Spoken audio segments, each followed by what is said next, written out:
viviendo.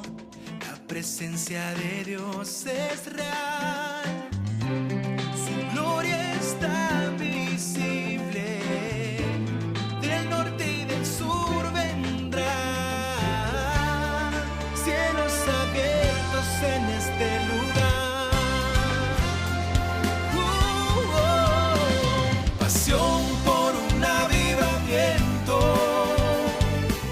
Sueños de gloria y majestad llegan de cada punto de la tierra a los cielos abiertos, a los cielos abiertos, a los cielos abiertos, a los cielos abiertos. El favor de Dios en este lugar.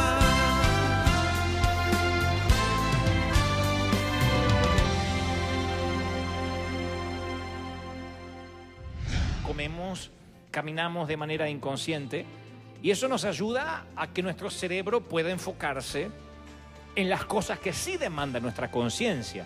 El problema es cuando esa inconsciencia se mete en el campo espiritual, cuando la inconsciencia empieza a inmiscuirse en las cosas de Dios. Moisés no se dio cuenta que su rostro le brillaba hasta que alguien se lo dijo. Sansón no se dio cuenta que la presencia se había apartado de él hasta que ya no tuvo fuerzas. Y entonces el Señor me dijo, es muy probable que no te des cuenta cuando estés ungido y por consecuencia no valores la unción, como también es muy probable que un día no te des cuenta que yo me aparté de ti. Entonces, la pregunta, señores, es, ¿cómo sabes si Dios se apartó de ti o no? A Saúl le aparecen celos. Cuando la presencia de Dios lo deja, le agarran los celos. Se enojó Saúl en gran manera cuando oyó la canción que David mató a 10.000 y él solo 1.000.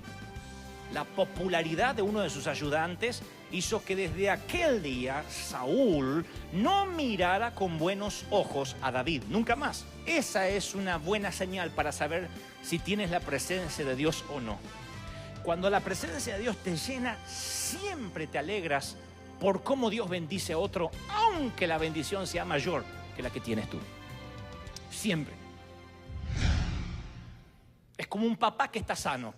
Acá los papis y las mamis, si tú dices, no me gustaría que a mi hijo le vaya mejor que yo, tienes un gran problema emocional que resolver, querido. Si tienes hijos y empiezas a tener celos de tu hijo porque él pudo terminar la universidad y tú no terminaste ni siquiera el high school, tú tienes un serio problema como papá.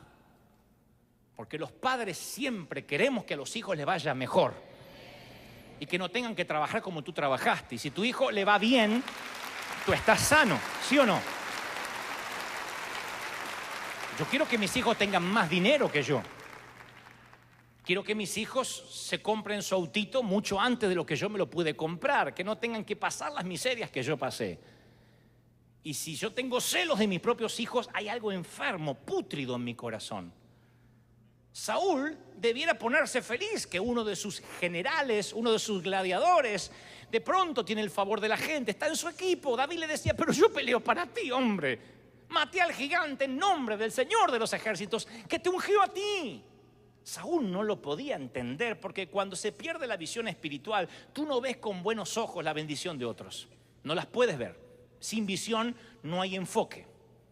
Y a los ungidos hay que mirarlos siempre espiritualmente. Cuando miras a un ungido en la carne, siempre hay cosas que te van a empezar a chocar. Siempre. ¿Por qué? Porque los ungidos son hombres. Nunca dijo el Señor, y enviaré extraterrestres ungidos. Son hombres. Y cuando tú vas a un servicio de un evangelista, de un pastor en la carne, te va a caer mal el traje, los gestos que haga, los dientes que tiene, el peinado, si llama a la mujer, si no llama a la mujer, si hizo tal cosa, todo te va a caer mal porque lo estás mirando en la carne, con celos. Tiene los anteojos, las gafas sucias y dice, qué turbio que se ve todo acá, por tus gafas. Yo les conté una vez de aquellos nietos que le untaron con queso gruyère el bigote del abuelo. Y se despertó y dijo, esta casa apesta. Salió afuera y dijo, el mundo entero apesta. Eran los bigotes. y el queso en los bigotes es la señal de que la presencia de Dios se apartó de ti. Siempre el líder ungido va a provocar la carnalidad en otros. Siempre va a ocurrir. Los carnales no pueden comprender cómo Dios puede usar una persona muy distinta a ellos. Y a veces algunos carnales tienen posición, como Saúl, pero no tienen unción. La posición no te da la altura para estar a cuentas con Dios. Entonces el carnal le molesta que el otro esté siendo ungido. Los celos siempre demuestran carnalidad. Y Saúl se enfermó de celos por David, porque él sabía que la unción ahora estaba sobre el otro. Pueden ser tanto las envidias, sí, cuando alguien está enfermo, y David lo sabía. David sabía eso y dijo, yo no quiero tener esa miseria en mi interior. Así que cuando tú ves que Dios levanta a otro, alguien que lo conoces desde que empezó y ahora Dios lo unge, y ves que aquel ujier, no sé, o quien sea, o el que estaba en el tránsito, ahora está orando por los enfermos y los enfermos se sanan. Aunque a ti no te ocurra eso, celébralo, porque sabrás que estás sano en tu corazón, que la presencia todavía está contigo. ¿Sí o no? ¡Aleluya! David sabe que los espíritus malos, cuando ocupan una casa, te ponen a pensar, a maquinar maldades. La Biblia dice que el espíritu malo lo toma Saúl, y Saúl tenía la lanza en la mano. Cada vez que David tocaba, Saúl jugaba con la lanza. Y un día dice, enclavaré a David a la pared, y lo esquivó 2 veces David, mientras que estaba tocando para él. Y como Saúl veía la unción en David, dice la Biblia, veía que Jehová estaba con él, entonces Saúl lo alejó de sí. Lo alejó de sí mismo. Porque los que pierden la unción, los que pierden la autoridad espiritual, en el fondo lo saben. Pueden pretender, pueden jugar que la tienen, pero saben que la han perdido. Tienen la posición, pero no la unción. Y entonces cuando tú has perdido algo que ves en otro genuino, lo que quieres es que ese ungido no esté cerca tuyo. ¿Cómo saber si la presencia de Dios te dejó o no? Solo responde en tu corazón. ¿Te sientes cómodo con alguien ungido? Cuando alguien es santo o una persona es santa, ¿te sientes cómodo de hablar con esa persona o la tratas de evitar? Porque Saúl lo alejó de sí a David, no quería estar con él. Si tú amas la presencia de Dios, tú quieres estar con quien tiene la presencia de Dios. Pero si lo tratas de evitar, yo he tenido gente en mi equipo hace muchos años en Argentina, que de un día para otro evitó mirarme a los ojos. Yo no lo había notado al principio, pero luego me di cuenta que siempre estaba mirando para todos lados, como muy ocupado, y nunca me miraba a los ojos. Y luego empezó a evitarme literalmente, y luego ya no hablaba conmigo, y luego solamente me mandaba mensajes por los demás. Ya no quería estar conmigo. Yo dije, lo habré ofendido, hice algo malo, y pensaba con Liliana, ¿qué le estoy haciendo a esta persona para que me evite? Y luego descubrimos que había un pecado atroz en él, por lo cual llevaba a que él no quería estar conmigo. El que pierde la presencia de Dios no quiere estar con los que tienen unción, no quieren, trata de quitarte. Tú te sientes mal, dice, ¿qué hice? Es que el carnal tratará de alejarte. No te sientas mal si tienes un familiar o un ser querido que cortó relaciones contigo, que ya no quiere pasar Navidad contigo, que siempre pasabas Thanksgiving con él y ahora dice no, y busca una excusa. No lo presiones, tu unción lo está presionando a él. La presencia de Dios que hay en ti lo pone incómodo. No encuentra un sitio para chismear, no encuentra un depósito para hablar mal, se siente incómodo y ya no quiere estar contigo. Y tú tienes que ser un caballero como David, esquivar los lanzazos, saber que no eres bienvenido en algunos círculos, y no te sientas mal por eso. No pueden convivir con los ungidos, no pueden, se sienten fuera de lugar. Es un lenguaje que no manejan. Imagínate que vas a ver una película en coreano o en chino, y tú dices, voy a ver la última película que tanto de James Bond, pero solo está en chino o en japonés. Y ves a James Bond que hace... Hay un momento que por más que te guste la película, dices, no, ¿sabes qué? No entiendo el idioma, no entiendo de qué hablan. Y cuando es un idioma que no dominas, te aturdes y te quieres ir.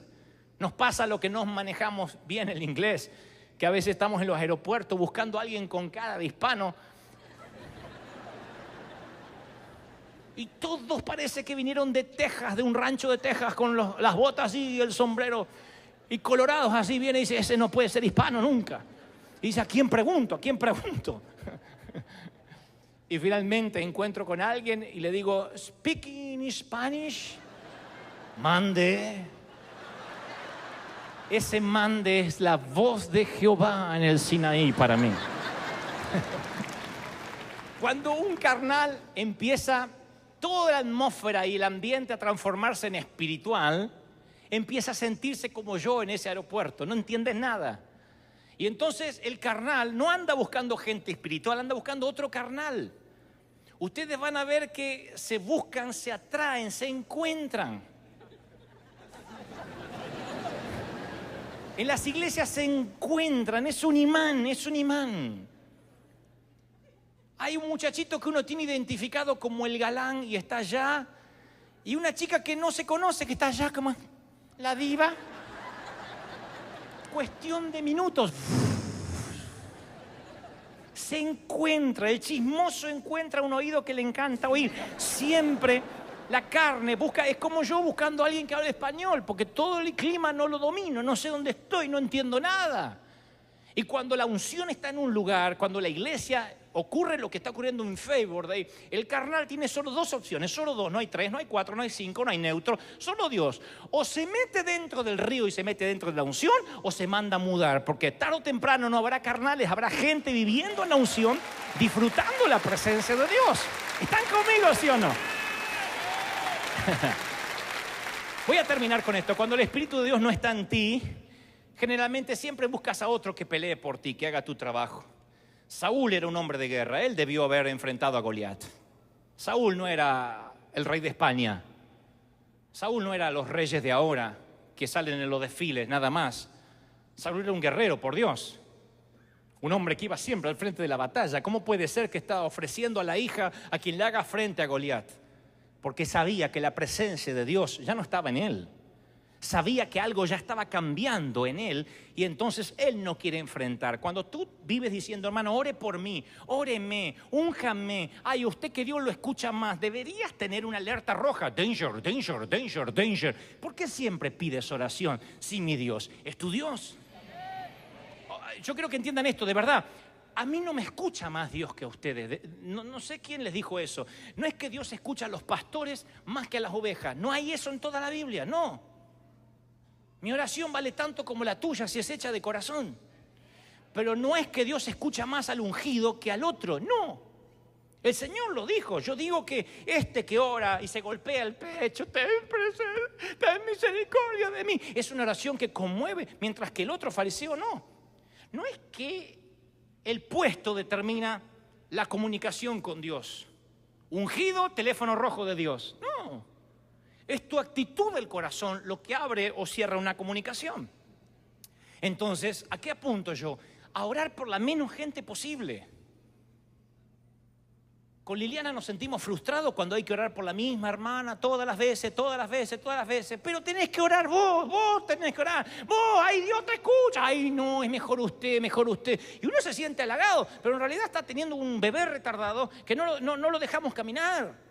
Entonces, cuando alguien pide que otro enfrente a tu Goliat, es una señal de que la presencia posiblemente de Dios se te esté yendo.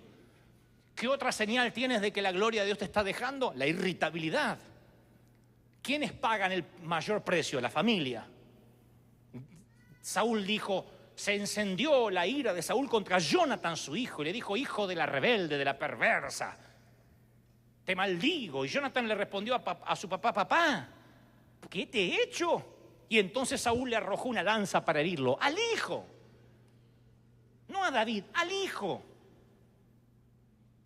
¿Cuál es el límite? La última frontera de un ungido que ya no es ungido, que empieza a atacar su propia familia. Está irritable con la esposa, con el esposo, con los hijos. Son los que dicen, algo está pasando en mamá, no es la misma.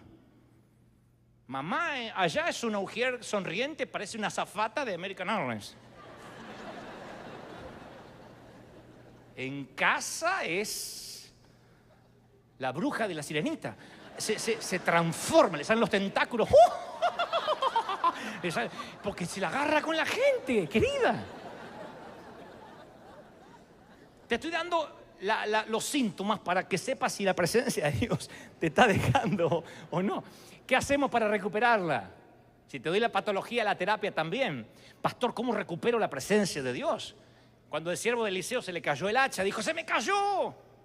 No, siguió tratando de demoler el árbol con el mango del hacha. Entonces uno tiene que reconsiderar, ajustar y básicamente pretender que no todo está bien. Deténganse en los caminos y miren, Jeremías 6:16. Pregunten por los senderos antiguos, pregunten por el buen camino. Y les daré un corazón, Jeremías 32:39, y un camino, no dos, no tres caminos, uno, para que teman, para que tengan bien de ellos y sus hijos después de ellos. Y haré pacto eterno, no me volveré atrás. Pondré mi temor en su corazón para que nunca se aparten de mí. Un solo camino. ¿Cómo recuperar la presencia de Dios? Hay un solo camino. Siempre hay una palabra como esta, en una mañana de un día como hoy, antes que la lámpara de Dios se apague en tu vida. Siempre. Nadie me diga, yo pequé y no me di cuenta que pequé. Siempre hay alarmas sonando, siempre. A menos que te violen. Pero el que peca, siempre hay alarmas. El que roba, siempre hay alarmas. El que codicia, siempre hay alarmas sonando. Siempre el Espíritu Santo no es un traidor. Él te avisará, no lo hagas. Pone temor, pone angustia en tu corazón. Antes que la lámpara de Dios fuese apagada, Samuel dormía en el templo de Jehová. Primer libro de Samuel 3:3. Antes que la lámpara de Dios fuese apagada. Pablo le dijo a Timoteo, aviva el fuego del don de Dios que está en ti por la imposición de mis manos. Dios le dijo a los profetas, machaquen olivas y produzcan, generen aceite puro para que las lámparas ardan continuamente. Te daré la fórmula para que la presencia de Dios no te deje. Esto no funciona con una pastilla por domingo.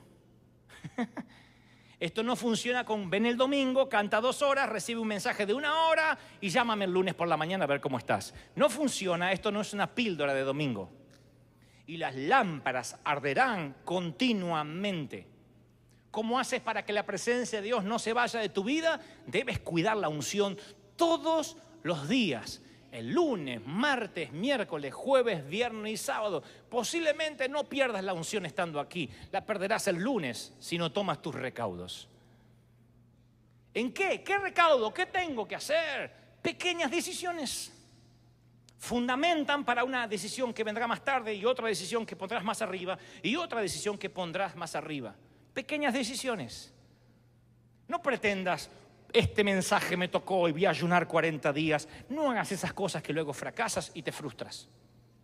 No digas, sí, me voy a ir a una montaña a buscar a Dios y no bajo hasta que el rostro no me brille. No hagas esas cosas, vas a fracasar. Di, voy a tener menos redes sociales, voy a tener menos televisión esta semana. Di, no voy a hablar de alguien si no tengo algo bueno para decir. Me voy a tragar eso malo hasta que mis hábitos cambien y yo solo diga palabras de bendición. Di, una vez a la semana reuniré a mi familia y haré que respeten esos 10 minutos de devocional. Una vez a la semana. Di, voy a quitar el control remoto y pondré una Biblia para que, aunque sea antes de encender la televisión, lea la Biblia. Para que lo último que piense antes de ir a acostarme sea un pasaje bíblico.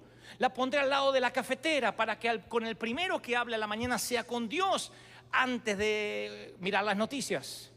Pequeñas decisiones cotidianas. ¿Eso te llevará a las naciones? No lo sé, pero fundamentarán, harán una base para que la presencia de Dios no te deje. Valora al Espíritu Santo. Yo no quiero una esposa que me ame los fines de semana. Yo quiero un cónyuge como tú, que me ame todos los días, con perfume, sin perfume, lunes, viernes, sábado, miércoles, toda la vida, en las buenas y en las malas, ¿lo recuerdan? En enfermedad y en salud, en prosperidad y en pobreza. Eso es el pacto con Dios. Valora al Espíritu Santo todos los días y sabrás que la presencia no te dejará. Empiezan los celos inmediatamente. Padre, no quites tu unción de mí. Te pones irritables con tus hijos. Vete a orar, Señor, no quiero agarrármelas con los más inocentes. Empiezas a tener repulsión de los ungidos. Señor, ¿qué está pasando? ¿Por qué evito a aquel que quiere orar por mí? Porque son las señales de que quizá la presencia de Dios se te está yendo. Y como Sansón, un día descubres una mañana que quieres hacer fuerza y ya no puedes romper lo que ayer rompías. Qué terrible debe ser. Le he dicho al Señor que quisiera morir antes que eso ocurra, que Dios no lo permita. Yo no quisiera quedarme en esta tierra y fallarle al Señor. La palabra más triste de la Biblia es Icabod. Cuando la arca fue robada, la nuera del sacerdote Elí tuvo a luz y le puso Icabod a su hijo, que significa la presencia de Dios o la gloria de Dios ha sido desterrada, ha sido capturada. Amados, yo me he criado en iglesias sin arca, iglesias sin presencia de Dios. Hablando de que Él estaba, pero Él era el gran ausente. He asistido a miles de iglesias que carecen de la presencia de Dios. He soportado miles de coros sin vida y sin poder. He cantado tantos himnos huecos y aburridos que podría vivir 3 vidas más y recordarlos. He escuchado miles, digo miles y no estoy exagerando, de mensajes huecos y manipuladores, secos. ¿Qué nos pasa? ¿No será que la presencia de Dios abandonó a algunos hispanos y ellos, porque se congregan de vez en cuando, creen que son cristianos evangélicos? ¿No será que porque toman la Santa Cena de vez en cuando, recuerdan cuando pasaron por las aguas, se creen cristianos, pero ya no sienten pasión? ¿Lees la Biblia cuando yo no te la leo? ¿La has leído esta semana? ¿Has escudriñado algún pasaje? No te digo que te pongas a hacer un estudio bíblico, un salmo, un proverbio que la entiende un nene de 8 años. Cualquier proverbio te lo entiende un nene de 8 años. ¿Has leído la Biblia? ¿Has tarareado una canción en tu empleo, en tu trabajo, en tu casa? ¿Has orado por lo menos 10 minutos seguidos esta semana sin que alguien te dijera, vamos a orar? Además de la oración por los alimentos antes de comer, ¿hay alguna otra oración en tu vida esta semana? No te diré que me respondas, solo piénsalo. Porque si esa es tu vida de oración, si porque vienen parientes vas a faltar, si porque hay tormenta, hay sol, hay mucho calor, vas a dejar de ir a la iglesia, tú tienes un problema mucho más grave que no congregarte. Tal vez como Sansón, como Saúl, la presencia te dejó y no te diste cuenta. Y si te dejó, ¿para qué vas a seguir viniendo a la iglesia? ¿No es mejor disfrutar el mundo y tener una vida fría y por lo menos haber sido bueno en algo? Si te dejó, si vienes a la iglesia y no te gusta, no estás de acuerdo ni conmigo, ni con los pastores, ni con la congregación, ¿no es mejor buscar otra iglesia? Siempre es mejor. Nunca entendí, cuando estaba sentado allí, por qué los pastores decían, no visiten otras iglesias, no vayan a otras iglesias. Yo siempre digo a mis líderes, no pueden servir en 2 iglesias, porque necesitan un ADN. Pero visitar, visiten, vayan, vean, caminen. Y si encuentran un lugar donde la presencia de Dios los conecta, no se muevan de allí, no vuelvan ni por cariño, ni siquiera para avisarme. Pero si sientes la presencia de Dios aquí, haz algo para que eso perdure cuando este servicio termine en unos segundos. Haz algo, cuídala, cuiden la presencia de Dios. Tú tienes que preocuparte por ser aprobado, no por ser respaldado. Y para ser aprobado necesitas la presencia de Dios, la necesitas. Estás en una iglesia muerta, te lo digo con temor y temblor. Huye por tu vida, escapa por tu vida, huye por tu vida. Busca pastos frescos, no estés comiendo pastos secos. ¿Saben por qué decimos esto? Porque nos cansamos de recibir cartas. Estoy en una iglesia donde el pastor se acostó con la secretaria y el diácono se acostó con la mujer. Pero yo estoy ahí porque siento que estoy para cambiar el rumbo. Tu abuela vas a cambiar el rumbo. Si la cabeza está enferma, el cuerpo está enfermo, ¿cuándo una mano le va a decir a la cabeza lo que tiene que hacer? Si algo no te cierra, si no hay presencia de Dios y es que estoy ahí y bostezo todo el culto, no pasa nada. ¿Y qué haces? Huye por tu vida, corre, busca dónde está la unción y como David diga, no la quites, no la quites, no la quites. Aleluya. Vamos, póngase de pie. Y vamos a celebrar la presencia de Dios en Favor Day. La presencia de Dios en el Anaheim Convention Center. La gloria de Dios está aquí. ¡Aleluya! Pasión por un avivamiento, sueños de gloria y majestad, llegan de cada punto de la tierra a los cielos abiertos, a los cielos abiertos, a los cielos abiertos, a los cielos abiertos. El favor de Dios en este lugar.